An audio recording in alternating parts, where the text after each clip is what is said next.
So, what is happening? How did this all start? The creepy clown craze all started in South Carolina. Back in the middle of August, there were reports of clowns who were lurking in the woods outside the town of Greenville. One woman filed a report with the sheriff because her son saw clowns in the woods, whispering and making strange noises, according to the incident report. At the time, it seemed like one of those weird story of the week things. However, that was just the catalyst for local news hysteria across the nation. Since that initial clown incident, there have been a rash of clown sightings, almost certainly due to copycat pranksters who have a bad sense of humor and decided to start celebrating Halloween early. Here are just a few examples. A man in Kentucky was arrested for dressing up as a clown and hiding in the woods. In Alabama, a woman called 911 because she was terrified after seeing a man dressed like a clown in a Walmart parking lot. Schools in Ohio were closed. A clown in New York chased a teen out of the subway. There have been sightings in California, Texas, Florida, Colorado, and more. And of course, each sighting brings more attention to the phenomenon. Notably, the clown panic has even been mentioned by those connected to the highest office in the land. During a recent White House briefing, Press Secretary Josh Earnest said that he wasn't sure if the president had been notified of the issue. He did note that this is a situation that local law enforcement authorities take quite seriously, which is probably his way of saying, try to get some sleep. So, are all these sightings real? To make sense of things, let's go back to the start. The first person to spot a clown, the patient zero in the current epidemic of threatening clown sightings spreading across the US, was that little boy at a low-income apartment complex in Greenville, South Carolina. He ran to his mother, Donna Arnold, and told her what he'd seen. 2 clowns in the woods, both brightly dressed and made up. One with a red fright wig and the other with a black star painted on his face. They whispered something to the boy. They were trying to lure him to the house, his mother told me, pointing toward the woods. A path into the woods led down into a shaded hollow, at the bottom of which was a small pond. Beside it sat a house that seemed abandoned. Someone had boarded up the windows, and the balconies sagged. New bags of potting soil sat near the basement door, though, and a modern security system looked recently installed.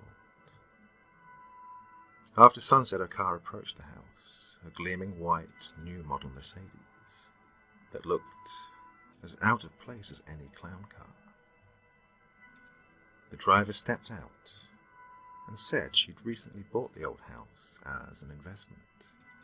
Yes, she had heard about the clown sightings, but she didn't believe they were real. Donna Arnold's apartment backed up to the same patch of overgrown woods where the clowns had appeared, and which overlooked the old house. Arnold pointed to a dented spot on her door, where the paint had recently been chipped away. The clowns hit it with a chain, she said, with complete conviction. I saw them. They hit it and ran off into the woods just as I came out. They're trying to scare us. From this patch of woods, the word of prowling clowns began to spread. On the other side of Greenville first, then down in South Carolina's Low Country, then North Carolina, Florida, Kentucky, beyond the South to Pennsylvania, Wisconsin, and New York. across the oceans to the United Kingdom and Australia.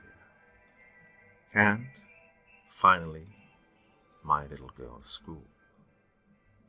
I recently received an automated call from my daughter's school in Fairhope, Alabama. It was intended to calm parents, but the missing details spoke more sharply than the ones included. "Hi, this is Fairhope Middle School calling with an important message," the cheerful voice began. "Please rest assured that your students are safe and the school is taking necessary precautions due to rumored activity. The school perimeter is secured and the police are on campus." The call was meant to prevent worried parents from calling the school. I called. The woman who answered hesitated to describe what had happened. "Well, she said, "it's the clowns." Apparently, the alarm had started in a neighboring county, where 2 schools had gone into lockdown after disturbing threats from someone calling himself Flomo Clown. Flomo had a Facebook page. The picture showed a balding clown with red, stringy hair and a rubber nose. His shirt was drenched in blood. His bio read simply, "I kill people for a living." Flomo made posts targeting a specific town, Flomaton, Alabama, along with more gory clown photos and little gun and knife emojis. Basically, people flipped out. "I rebuke this evil in the name of Jesus. You are from the pits of hell," a local woman wrote on Flomo's page. "Everyone let us pray as believers over this act of evil against us." She immediately followed through by writing a lengthy, heartfelt, terrified Facebook prayer. Some people appealed to heaven. Some speculated on the best ammunition to bring down a clown. Some advocated restraint, maybe just paintballs, and others reached for .45 caliber pistols. All of this might seem silly, but something about the arched eyebrows and garish smile skipped a signal right to the base of people's brains. They had lost all capacity for critical thought. After Flomo's scary posts, police locked down the schools and swept classrooms for clown-related evidence. Within minutes, the fear spread to other schools, particularly middle schools, where kids were old enough to access social media but still young enough to hyperventilate over clowns. The picture showed a clown with red, stringy hair and a rubber nose. That afternoon, back in my town, Fairhope, students sprinted through the hallways from one classroom to the next. In class, they stared at cell phones and traded stories about how Flomo Clown had killed 2 boys in Flomaton and was now moving from school to school. "Good grief," teacher Kendra Small said.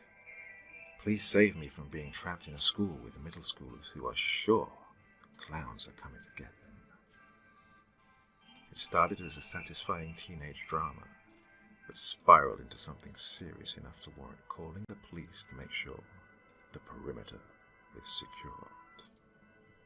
Later, I showed my 13-year-old daughter a picture of a young woman. "Who is this?" she said. "Please say, that's Flomo Clown," I told her. Her real name is Michaela Smith. She's 22, and police in Flomaton arrested her and 2 juveniles for allegedly making terrorist threats as Flomo. My daughter studied the photo with forensic intensity, almost touching it with her nose. "But she seems like a normal person," she said. The man who answered the door at Smith's last known address said he didn't know her, and Smith is banned from using any internet-capable electronics while she's on bond. Her friends didn't respond to requests for help reaching her, but her Facebook page outlines clearly enough a life beginning to spin. In September, she posted a picture of a positive pregnancy test and a block of enigmatic text. Well, everyone, I have some news to announce. It's scary yet exciting. It looks like around May 2017 I'll have a little one of my own. The reason I say it's scary is because of what happened in 2011. And after that I really thought I couldn't have any more. I'm so nervous about this, but I'll be taking things day by day. Please don't judge or say anything out of the way. 2 days later, she allegedly created the Flomo clown persona and posted, "I love kids." Now, reports of scary clowns have come and gone every few years.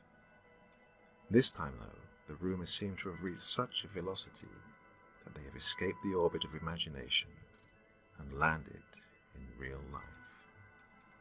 In Kentucky, police recently arrested a 20-year-old man hiding in a ditch wearing a clown costume. Police in Virginia arrested 2 teens for wearing clown outfits and chasing children.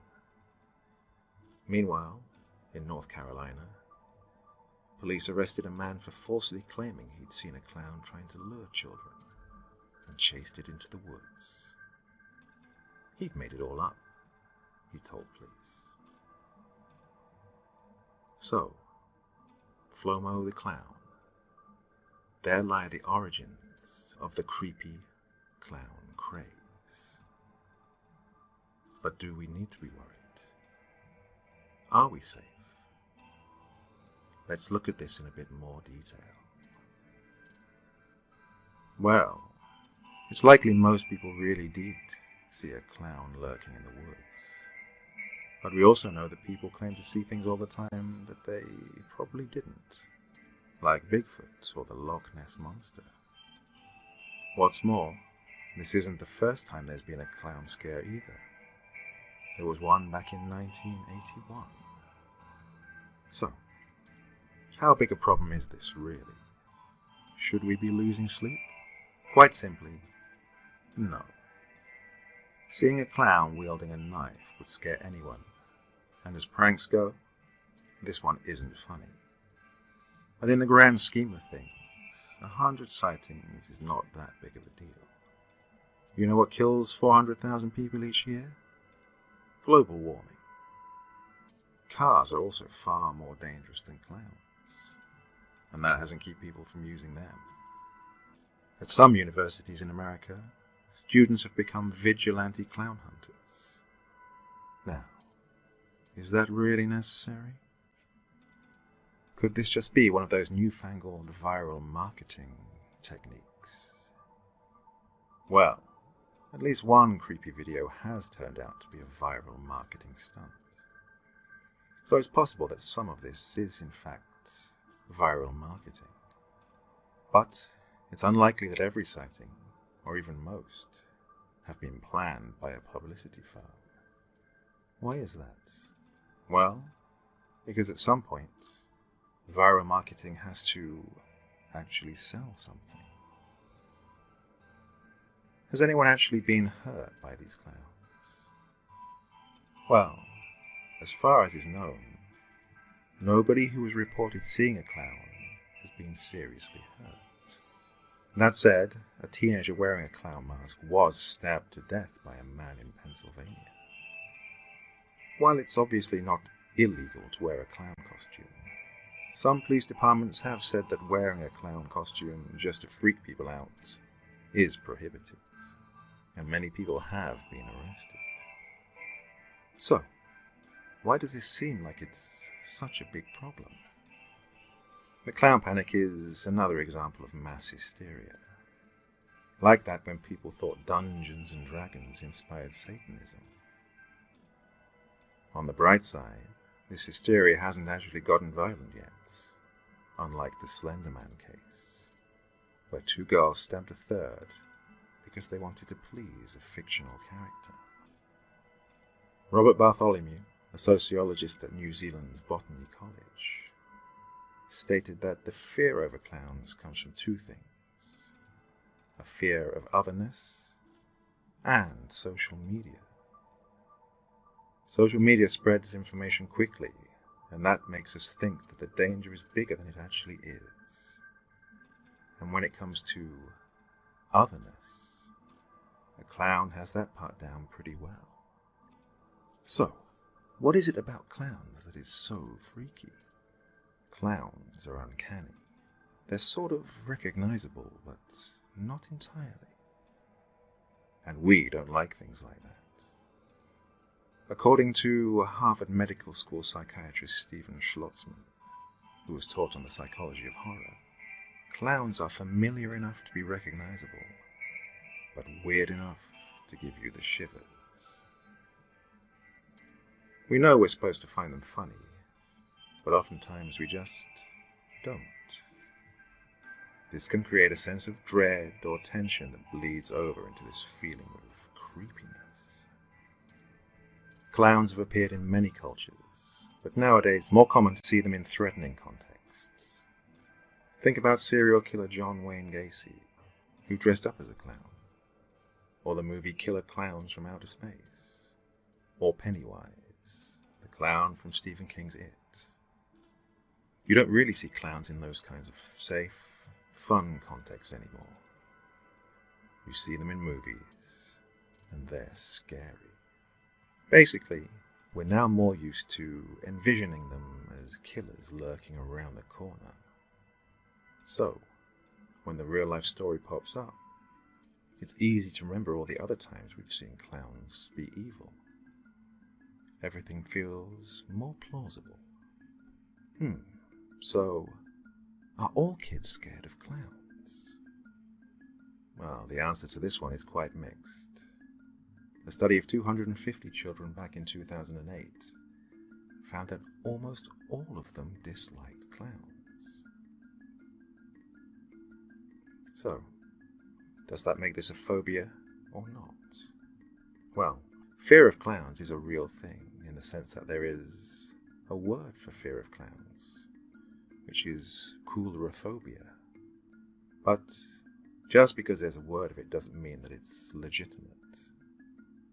It's unclear whether being creeped out by Ronald McDonald deserves to be called a clinical phobia. There are very few cases of people who are actually diagnosed with coulrophobia, and it's unlikely that, except in the most extreme cases, anyone would need diagnosis and treatment. The current panic notwithstanding, clowns aren't that common, so you can just avoid them.